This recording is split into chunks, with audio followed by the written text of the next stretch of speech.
योत्स्यमानान् वेक्षेऽहं य एतेऽत्र समागताः धार्तराष्ट्रस्य दुर्बुद्धैर्युद्धे प्रियचिकीर्षवः। या श्लोकाचा अर्थ आहे की हे जे इथे एकत्र सगळे जमले आहेत ते धृतराष्ट्राच्या दुर्विचारी पुत्राला युद्धात प्रिय वाटेल असं करायला इच्छित आहेत.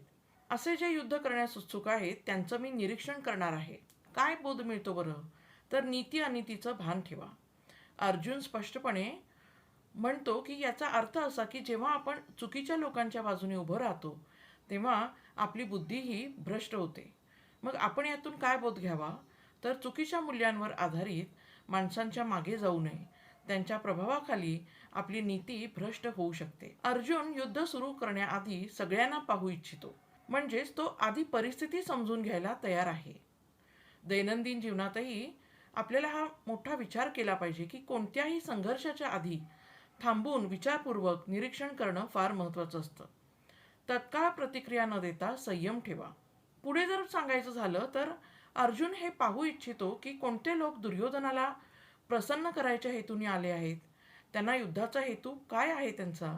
लोकांची केवळ कृती पाहू नका तर त्यांच्या कृतीमागचा हेतू समजून घ्या. आपल्याला नेहमी खरं कारण समजणं आवश्यक असतं. पुढे जाऊन अर्जुनाने धर्म अधर्म यामध्ये स्पष्ट फरक केला आहे. त्याच्या नजरेत दुर्योधन अधर्माच्या बाजूचा आहे. इथेही आपल्याला दैनंदिन जीवनात समाजात, कुटुंबात आणि कार्यस्थळी जिथे अन्याय, लोभ किंवा मोह असेल तिथे आपण कोणाच्या बाजूने आहोत बरं हा विचार करावा.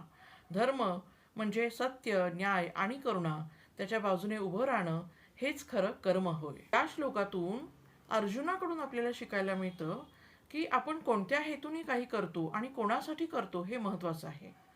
संघर्षात देखील विवेकशक्ती आणि निरीक्षण ठेवणं आवश्यक आहे. योग्य मूल्यांवर आधारित निर्णय घेणं हेच खरं धर्मयुद्ध असतं. श्री कृष्णार्पणमस्तु.